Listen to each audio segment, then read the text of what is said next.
ನಮಸ್ಕಾರ, ನಮ್ಮ ಅಡಿಗೆ ಚಾನೆಲ್ಗೆ ಸ್ವಾಗತ. ಇವತ್ತಿನ ವಿಶೇಷ ಬಾಳೆಹಣ್ಣಿನಿಂದ ರಸಾಯನ ಮಾಡ್ತಾ ಇದ್ದೀನಿ. ಯಾಕಂದರೆ ಇನ್ನು ಮುಂದೆ ಶ್ರಾವಣ ಮಾಸ ಶುರುವಾಗುತ್ತೆ, ಹಬ್ಬ ಹರಿದಿನ ಎಲ್ಲ ಜಾಸ್ತಿ ಆಗುತ್ತೆ. ಅದಕ್ಕೋಸ್ಕರ ದೇವರ ನೈವೇದ್ಯಕ್ಕೆ ರಸಾಯನ ಹೇಗೆ ಮಾಡೋದು ಅಂತ ತೋರಿಸ್ತಾ ಇದ್ದೀನಿ. ಇದಕ್ಕೆ ಏನೇನು ಪದಾರ್ಥಗಳು ಬೇಕಂತ ನೋಡೋಣ. ಮೊದಲಿಗೆ ನಾನು 2 ಚುಕ್ಕೆ ಬಾಳೆಹಣ್ಣು ತೊಗೊಂಡಿದ್ದೀನಿ. ಪಚ್ಚ ಬಾಳೆಹಣ್ಣು ಅಂತಾರಲ್ಲ ಅದು.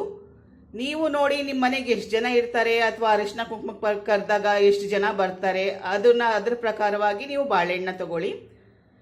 ಈ ಪಚ್ಚ ಬಾಳೆಹಣ್ಣು ಚುಕ್ಕೆ ಬಾಳೆಹಣ್ಣು ತೊಗೊಂಡ್ರೆ ಬೆಲ್ಲ ಹಾಕಿದ ನಂತರ ಚೆನ್ನಾಗಿ ಮಿಕ್ಸ್ ಆಗುತ್ತೆ. ಏಲಕ್ಕಿ ಬಾಳೆಹಣ್ಣು ತೊಗೊಂಡ್ರೆ ಸ್ವಲ್ಪ ಮಿಕ್ಸ್ ಆಗೋದು ಕಡಿಮೆ. ಅದಕ್ಕೋಸ್ಕರ ಪಚ್ಚ ಬಾಳೆಹಣ್ಣು ತೊಗೊಳ್ಳೋದು ಒಳ್ಳೆಯದು. ಆಮೇಲೆ ಗಟ್ಟಿ ಅವಲಕ್ಕಿ ತೊಗೊಂಡಿದ್ದೀನಿ 3 ಟೇಬಲ್ ಸ್ಪೂನ್ ಅಷ್ಟು. ಇದನ್ನು ಸುಮಾರು ಒಂದು 10-15 ನಿಮಿಷ ನೀರಲ್ಲಿ ನೆನೆಸಿ ಇವಾಗ ನೀರು ಬಗ್ಸಿ ರೆಡಿ ಇಟ್ಟಿದ್ದೀನಿ.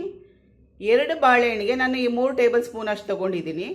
ಅದು ತೊಗೊಳ್ಳೋವಾಗ ಅಳತೆ ಗೊತ್ತಾಗಲ್ಲ, ನೀರು ಹಾಕಿದ್ಮೇಲೆ ಅವಲಕ್ಕಿ ಕ್ವಾಂಟಿಟಿ ಜಾಸ್ತಿ ಆಗಿಬಿಡುತ್ತೆ. ಅದಕ್ಕೋಸ್ಕರ ನೋಡಿ ಹಾಕ್ಕೊಳ್ಳಿ. ಒಂದು 3 ಟೇಬಲ್ ಸ್ಪೂನ್ ಅಷ್ಟು ತೆಂಗಿನ ತುರಿ, ಹಸಿ ತೆಂಗಿನ ತುರಿ.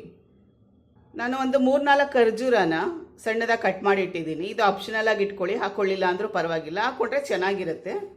ಗಟ್ಟಿಯಾಗಿರೋ ಖರ್ಜೂರ ತೊಗೋಬೇಡಿ, ಸಾಫ್ಟ್ ಆಗಿರೋ ಖರ್ಜೂರ ತೊಗೊಳ್ಳಿ. ಆಮೇಲೆ ಬೆಲ್ಲ ತೊಗೊಂಡಿದ್ದೀನಿ, ಸುಮಾರು ಒಂದು 5 ಟೇಬಲ್ ಸ್ಪೂನ್ ಅಷ್ಟಿದೆ. ಗಟ್ಟಿ ಬೆಲ್ಲ ಇದ್ದರೆ ಏನು ಮಾಡಿ, ತುರಿಯೋ ಮಣೆ ಇರುತ್ತಲ್ಲ ಅದರಲ್ಲಿ ಕೊಬ್ಬರಿ ತುರಿತೀವಲ್ಲ ಅದೇ ರೀತಿ ತುರ್ಕೊಂಡ್ಬಿಟ್ರೆ ಅವಲಕ್ಕಿ ಮತ್ತು ಬಾಳೆಹಣ್ಣು ಮಧ್ಯೆ ಚೆನ್ನಾಗಿ ಮಿಕ್ಸ್ ಆಗುತ್ತೆ. ನಾನು ಅದೇ ರೀತಿಯಾಗಿ ತುರಿದಿಟ್ಟಿದ್ದೀನಿ. 2 ಯಾಲಕ್ಕಿನ ಕುಟ್ಟಿಟ್ಟಿದ್ದೀನಿ, ಸಿಪ್ಪೆ ಸಮೇತ ಹಾಕೊಂಡ್ರೂ ಪರವಾಗಿಲ್ಲ. ಈಗ ರಸಾಯನ ಮಾಡೋ ವಿಧಾನ ನೋಡ್ಕೊಳ್ಳೋಣ. ಇದು ತುಂಬಾ ಸುಲಭವಾದ ರೆಸಿಪಿ, ಮಕ್ಕಳು ಕೂಡ ಪ್ರಿಪೇರ್ ಮಾಡ್ಬೋದು. ಒಂದು ದೊಡ್ಡ ಬೌಲ್ ತಗೊಳ್ಳಿ. ಎಲ್ಲ ಇಂಗ್ರೀಡಿಯೆಂಟ್ಸ್ ಇದೆಯಲ್ಲ, ಎಲ್ಲ ಪದಾರ್ಥಗಳನ್ನ ಚೆನ್ನಾಗಿ ಮಿಕ್ಸ್ ಮಾಡ್ಕೋಬೇಕಷ್ಟೇ.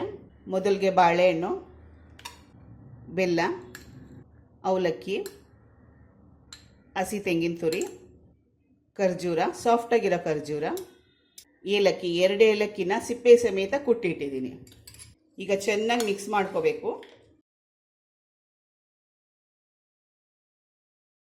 ಈಗ ನಾನು ಈ ರೀತಿಯಾಗಿ ಚೆನ್ನಾಗಿ ಮಿಕ್ಸ್ ಮಾಡ್ಕೊಂಡಿದ್ದೀನಿ. ಬೆಲ್ಲ ಸ್ವಲ್ಪ ಹೊತ್ತಿನ ನಂತರ ಕರಗುತ್ತೆ, ತಾನಾಗೆ ಕರಗುತ್ತೆ. ಆಮೇಲೆ ಸ್ವಲ್ಪ ನೀರಿನಾಂಶ ಕೂಡ ಜಾಸ್ತಿ ಆಗುತ್ತೆ. ತುಂಬಾ ಚೆನ್ನಾಗಿರುತ್ತೆ. ಪ್ರಸಾದಕ್ಕೆ ಇದು ಒಂದು ಒಳ್ಳೆ ಆಪ್ಷನ್ನು, ಸುಲಭವಾಗಿ ಮಾಡಿಬಿಡ್ಬೋದು. ಇವಾಗ ನೀವು ಯಾವುದ್ರಲ್ಲಿ ಪ್ರಸಾದ ಇಡ್ತೀರಲ್ಲ ಆ ಬೌಲಿಗೆ ಟ್ರಾನ್ಸ್ಫರ್ ಮಾಡ್ಕೊಳ್ಳಿ, ಅಥವಾ ಇದೇ ರೀತಿಯಾಗೂ ಇಡ್ಬೋದು. ಈಗ ಬಾಳೆಹಣ್ಣಿನ ರಸಾಯನ ತಯಾರಾಗಿದೆ. ಇದಕ್ಕೆ ಬೇಕಿದ್ರೆ ನೀವು ಒಣ ದ್ರಾಕ್ಷಿ, ಗೋಡಂಬಿ ಕೂಡ ಹಾಕೋಬೋದು. ಗೋಡಂಬಿನ ಸಣ್ಣದಾಗಿ ಕಟ್ ಮಾಡಿ ಹಾಕೋಬೋದು. ಈ ರೆಸಿಪಿ ಇಷ್ಟ ಆದರೆ ಸಬ್ಸ್ಕ್ರೈಬ್ ಮಾಡೋದನ್ನು ಮರಿಬೇಡಿ. ಲೈಕ್ ಮಾಡಿ, ಶೇರ್ ಮಾಡಿ, ಕಮೆಂಟ್ ಮಾಡಿ. Thank you for watching. ಧನ್ಯವಾದಗಳು.